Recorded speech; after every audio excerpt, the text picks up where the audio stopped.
Om Swastiastu. Perkenalkan, nama saya Catur Rahayu dari kelas 11 MIPA 1. Pada kesempatan kali ini, saya akan membahas materi Sumpah Pemuda dan Jati Diri Keindonesiaan. Selamat menyaksikan. Sumpah Pemuda dilatar belakangi oleh tiga hal, yaitu politik etis, berkembangnya pers, serta berkembangnya organisasi pemuda yang ingin mewujudkan gerakan persatuan dan kesatuan. Memasuki abad ke-20, kebijakan pemerintah kolonial Belanda mendorong untuk menguasai seluruh wilayah Nusantara. Berbagai kebijakan kolonial yang melahirkan kemiskinan dan penderitaan rakyat telah mendapat kritik keras dari politikus dan intelektual Belanda, yaitu Konrad Theodor van Deventer. Ia membuat tulisan yang berjudul NRS Child atau Hutang Kehormatan yang dibuat di majalah The Gids tahun 1899. Dalam tulisannya, Van Deventer mengatakan bahwa pemerintah Hindia Belanda telah mengeksploitasi wilayah jajahannya untuk membangun negeri mereka dan memperoleh keuntungan yang besar. Oleh karena itu, menurutnya sudah sewajarnya Belanda membayar hutang budi itu dengan meningkatkan kesejahteraan rakyat di negeri jajahan. Kritik itu mendapat perhatian dari pemerintah Belanda. Kemudian dibuatlah kebijakan meningkatkan kesejahteraan rakyat yang dikenal dengan politik etis. Politik etis ini meliputi bidang pendidikan, irigasi atau pertanian, dan emigrasi atau transmigrasi. Bidang pendidikan membuka wawasan bagi kaum muda terpelajar.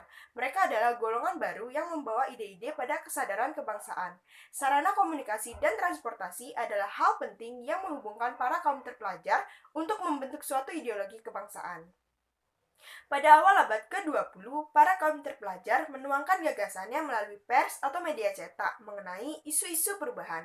Isu-isu yang dipopulerkan yaitu terkait dengan peningkatan status sosial rakyat Bumiputra dan peningkatan kehidupan di bidang sosial, ekonomi, budaya, dan politik. Pada abad itu, penerbit Tionghoa mulai bermunculan. Para penerbit Tionghoa itulah yang menjadikan pertumbuhan surat kabar berkembang pesat. Bermunculannya media cetak itu segera diikuti dengan munculnya sejumlah jurnalis Bumiputra lainnya.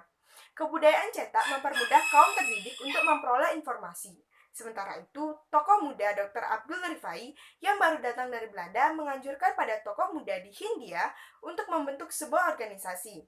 Seorang pensiunan dokter Jawa yaitu Wahidin Sudirohusodo tertarik dengan tulisan Rifai. Saat itu ia adalah seorang editor majalah berbahasa Jawa. Dalam tulisan yang dibuatnya disarankan agar kaum lanjut usia dan kaum muda membentuk organisasi pendidikan yang bertujuan untuk memajukan masyarakat. Gagasan Wahidin akhirnya terwujud ketika para pelajar Stovia, Sekolah Dokter Jawa, mendirikan suatu organisasi bernama Budi Utomo pada 2 Mei 1908. Berkembangnya pers atau media cetak telah menggerakkan ide-ide kemajuan, sehingga lebih memacu berkembangnya ideologi dan pergerakan kebangsaan. Keberadaan kaum muda terpelajar sangat cocok dan responsif terhadap berkembangnya paham-paham baru, apalagi paham yang ikut menggelorakan kemerdekaan. Pada awal abad ke-20, paham nasionalisme memasuki wilayah Indonesia. Paham ini telah mendorong lahirnya kesadaran nasional, kesadaran hidup dalam suatu bangsa, yaitu bangsa Indonesia. Kesadaran ini kemudian mendorong untuk merubah dan menyempurnakan strategi perjuangan bangsa yang selama ini telah dilakukan. Bentuk diplomasi dan melalui berbagai organisasi pergerakan dipandang lebih tepat. Dipelopori oleh kaum terpelajar, kemudian lahirlah berbagai organisasi pergerakan nasional. Berbagai organisasi yang berkembang di era kebangkitan nasional, baik yang bercorak keagamaan atau yang sekuler, bercorak kedaerahan ataupun yang bersifat nasional, yang kooperatif ataupun yang non-kooperatif, yang pemuda maupun yang wanita, tampaknya belum mampu menciptakan persatuan yang kokoh untuk sama-sama melawan penjajah. Mereka masih memikirkan bagaimana organisasinya berkembang. Hal ini menjadi pemikiran serius dari kalangan pemuda untuk mewujudkan gerakan persatuan dan kesatuan di antara berbagai organisasi. Memasuki tahun 1926, gagasan tentang persatuan antar organisasi dan komponen bangsa semakin menguat. Insinyur Soekarno berusaha menyatukan berbagai organisasi dan partai yang ada. Soekarno mendesak para pemimpin organisasi untuk membentuk sebuah federasi antar partai dan organisasi yang sekaligus merupakan front Saumatang untuk menghadapi praktik diskriminasi kelompok kulit putih yang merasa superior. Federasi dalam hal ini harus mencerminkan situasi sosial dan politik di Indonesia dengan berbagai orientasi dan aliran yang beragam. Mengingat realitas ini, maka federasi dibuat longgar dan tidak lebur. Nah, pada tahun 1927 dibentuk Permufakatan Perhimpunan-Perhimpunan Politik Kebangsaan Indonesia atau P3KI. Berbagai organisasi pemuda berusaha mewujudkan cita-cita persatuan. Tahun 1926 diadakan Kongres Pemuda I. Dalam kongres ini semakin kuatnya untuk mewujudkan persatuan antara semua unsur. Kongres Pemuda I telah melahirkan keputusan yang mendasar, yakni mengakui dan menerima tentang cita-cita persatuan Indonesia dan bahasa Indonesia disepakati sebagai perekatnya. Usul mengenai bahasa Indonesia itu datang dari M. Tabrani. Sumpah Pemuda sebagai klimaks agenda dalam Kongres Pemuda II, yaitu 28 Oktober 1928, dengan ikrarnya satu nusa, satu bangsa, dan satu bahasa, merupakan peristiwa penting yang historis monumental dalam dinamika perjuangan bangsa menuju cita-cita persatuan Indonesia. Setelah Kongres Pemuda II berakhir, perkumpulan-perkumpulan pemuda segera menyiapkan proses fusi antar organisasi pemuda. Berdasarkan perwakilan dari masing-masing organisasi itu, disusunlah struktur Komisi Besar Indonesia Muda.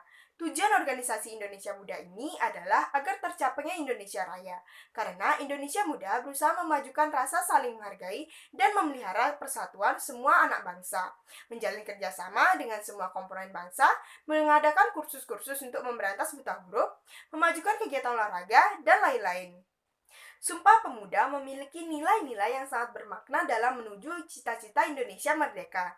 Nilai-nilai persatuan, kemandirian, jati diri, atau semangat kebangsaan, dan demokrasi merupakan nilai-nilai yang sangat penting artinya bagi perjuangan rakyat Indonesia pada masa-masa berikutnya, yang secara nyata menunjukkan identitas keindonesiaan, yaitu Indonesia Raya, Indonesia Merdeka sebagai tujuan utamanya.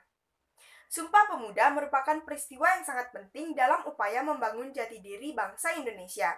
Melalui Kongres Pemuda II pada tanggal 28 Oktober 1928, telah digelorkan semangat persatuan dan kesatuan yang sangat penting artinya bagi perjuangan rakyat Indonesia pada masa-masa berikutnya untuk meraih kemerdekaan, dengan secara nyata menunjukkan identitas keindonesiaan. Berkembangnya organisasi di kalangan pemuda juga diikuti oleh berkembangnya organisasi wanita atau perempuan di Indonesia. Berkembangnya berbagai organisasi wanita tersebut mendorong pergerakan wanita agar lebih berperan untuk meningkatkan kesejahteraan kaum perempuan.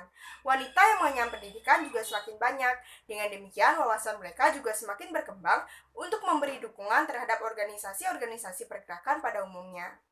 Pada mulanya, Perkumpulan Indonesia Muda tidak diperbolehkan terlibat dalam politik.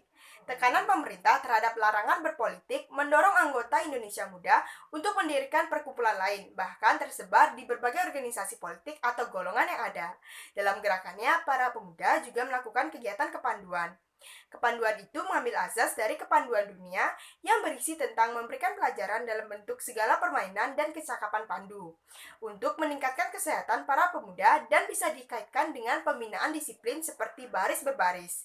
Dari kegiatan ini dapat ditumbuhkan semangat patriotisme dan nasionalisme. Berkembang pula nasionalisme modern yang revolusioner seperti dipelopori Soekarno. Ia mendirikan partai dengan nama Partai Nasional Indonesia pada 4 Juli 1927. Partai itu bersifat revolusioner. Pidato pembelaan Bung Karno yang kemudian diberi judul Indonesia Menggugat telah membangun kesadaran tentang dampak penjajahan dan imperialisme modern yang akan membawa kesengsaraan dan penderitaan rakyat. Oleh karena itu, setiap organisasi dan partai yang berjiwa kemerdekaan akan menolak dan melakukan perlawanan terhadap kekejaman penjajah dan imperialisme.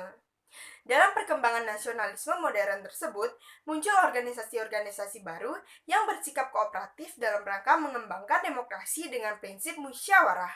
Parindra merupakan organisasi yang berbentuk nasional dan mempunyai strategi perjuangan dengan aksi politik Volksraad sebagai media perjuangannya. Di tengah-tengah roda pergerakan kebangsaan bergesekan dengan roda kolonialisme, berlangsung Perang Dunia II. Perang itu pun dengan cepat menjalar ke Indonesia yang ditandai dengan datangnya Jepang yang mempercepat tamatnya kemaharajaan Belanda di Indonesia. Baik, sekian materi yang dapat saya sampaikan pada kesempatan kali ini. Saya mohon maaf apabila ada kesalahan baik sengaja maupun tidak sengaja yang saya lakukan selama penyampaian materi tadi. Akhir kata, saya tutup dengan Param Santi. Om Santi Santi Santi Om. Sampai jumpa.